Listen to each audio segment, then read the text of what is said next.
ಎಲ್ಲರಿಗೂ ನಮಸ್ಕಾರ. ಮೊದಲನೇದಾಗಿ ಕೋಲಾರ ಲೋಕಸಭಾ ಕ್ಷೇತ್ರದ 8 ವಿಧಾನಸಭಾ ಕ್ಷೇತ್ರಗಳ ದಲಿತ ಮೊದಲನೆಯಾದ ಎಲ್ಲ ಮುಖಂಡರು ನನ್ನ ಮನವಿಗೆ ಹೋಗ್ಬಿಟ್ಟು ಸಾವಿರಾರು ಸಂಖ್ಯೆಯಲ್ಲಿ ಬಂದಿದ್ದೀರಿ. ನಮ್ಮೆಲ್ಲ ಪಾಲಕರಿಗೆ ನಿಮ್ಮ ಹೆಸರನ್ನು ನಾರಾಯಣ ಮಾಡಬೇಕಂತ ನಮಸ್ಕಾರ. ಬಂಧುಗಳೇ, ಇಷ್ಟೊತ್ತು ಕೂಡ ಸುದೀರ್ಘವಾಗಿ 8 ಕಾನ್ಸ್ಟಿಟ್ಯೂನ್ಸಿಗಳ ಮುಖಂಡರು ಮಾತಾಡಿಲ್ಲ, ತಮ್ಮ ಅಭಿಪ್ರಾಯಗಳನ್ನು ವ್ಯಕ್ತಪಡಿಸಿದ್ದಾರೆ. ತಮ್ಮ ನೋವುಗಳನ್ನು, ಬಲಗೈ ಸಮುದಾಯಕ್ಕೆ ಆಗಿರುವ ಅನ್ಯಾಯವನ್ನ ಸರಿಪಡಿಸಬೇಕು, ಮುಂದೆ ನಮ್ಮ ಕೋಲಾರ ಜಿಲ್ಲೆಯಲ್ಲಿ ಬಲಗೈ ಸಮುದಾಯಕ್ಕೆ ಹೆಚ್ಚು ಪ್ರಾತಿನಿಧ್ಯಗಳನ್ನು ಕೊಡಿಸಬೇಕು ಅನ್ನುವ ಆಗ್ರಹವನ್ನು ಕೂಡ ಮುಖಂಡರು ಮಾತಾಡಿದ್ದಾರೆ. ನನಗೆ ಇವೆಲ್ಲದರ ಅರಿವಿದೆ. ನನಗೆ ನಾನು ಕೂಡ ನನ್ನ ಜಿಲ್ಲೆಯ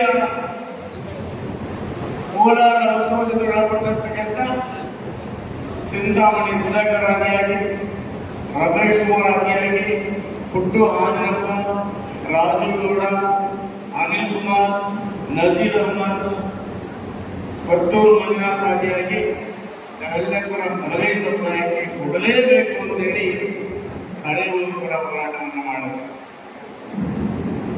ಕಡೆಯಲ್ಲಿ ಈ ರಾಜ್ಯದ ವಿದ್ಯಮಾನಗಳು, ಈ ದೇಶದ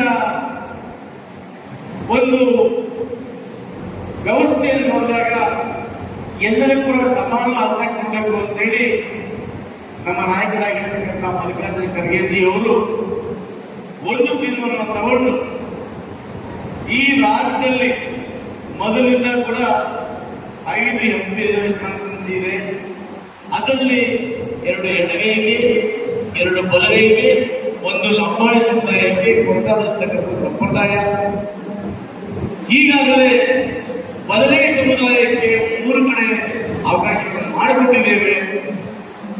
ಎಡಗೈ ಸಮುದಾಯದವರು ನಮ್ಮ ಅಣ್ಣತಮ್ಮಂದರು,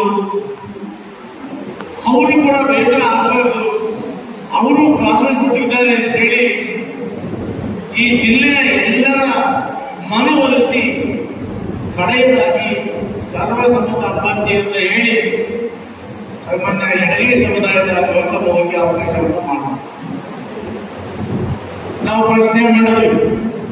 ಪ್ರತಿ ಬಾರಿ ಹೇಗೆ ಹೇಳ್ತೀರಿ, ನಮ್ಮ ಸಮುದಾಯ ಅಧಿಕಾರ ಮಾಡಿಸ್ತಾ ಇದ್ದಾರೆ ಅಂತ ಮುಖ್ಯಮಂತ್ರಿಗಳನ್ನ DK ಶಿವಕುಮಾರ್ ಕೇಳಿದಾಗ ಎಲ್ಲ ಆಗೋದಿಲ್ಲ, ಮುಂದೆ ಮೊದಲನೇ ಪ್ರಯತ್ನವನ್ನು ಮಾಡಿ ಖಂಡಿತವಾಗೂ ಕೂಡ ಮುಂದಿನ ದಿನಮಾನಗಳಲ್ಲಿ ಎಡಗೈ ಸಮುದಾಯಕ್ಕೆ ಬೇರೆ ಕಡೆ ಅವಕಾಶವನ್ನು ಮಾಡಿಕೊಟ್ಟು ಕೋಲಾರ ಜಿಲ್ಲೆಯಲ್ಲಿ ಬಲಗೈ ಸಮುದಾಯ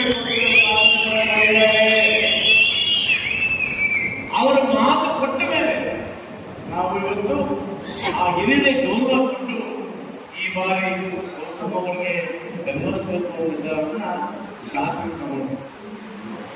ಬಂಧುಗಳೇ, ನಾವು ಈ ಕನಸು ಕಾಣ್ತಾ ಇದ್ರೆ ಕೋಲಾರದಲ್ಲಿ ಹಿಂದೆ ಒಬ್ಬ ಶಾಸಕ ವರ್ತೂರು ಪ್ರಕಾಶ್ ಅಂತ, ಆ ಮಹಾನುಭಾವ ಹೇಳ್ತಾನೆ ಒಂದು ಸಭೆಯಲ್ಲಿ, ನಾನು ಯಡಿಯೂರಪ್ಪ ಹತ್ರ, ಅಮಿತ್ ಶಾ ಹತ್ರ, ನಮ್ಮ ವಿಜಯೇಂದ್ರ ಹತ್ರ ಎಲ್ಲ ಮಾತಾಡ್ಕೊಂಡಿದ್ದೇನೆ. ಬರುವ ವರ್ಷದಿಂದ ಕೋಲಾರ ಲೋಕಸಭಾ ಕ್ಷೇತ್ರವನ್ನ ಮೀಸಲು ಕಿತ್ತು ಹಾಕಿ ಜನರಲ್ ಮಾಡಿಸಿ CM ಶ್ರೀನಾಥ್ ಅವರನ್ನ MP ಮಾಡ್ತೇನೆ ಅಂತ ಹೇಳ್ತಾರೆ. ನೋಡಿ, ಇನ್ನು ಅಧಿಕಾರ ಸಿಕ್ಕಿಲ್ಲ, ಆವಾಗಲೇ ನಮ್ಮ ಸೇನೆ ಕಿತ್ಕೊಳ್ಳೋದಕ್ಕೆ ವರ್ತೂರು ಪ್ರಕಾಶ ವೃಂದಾವನ ಮಾಡ್ತಾ ಇದ್ದಾರೆ.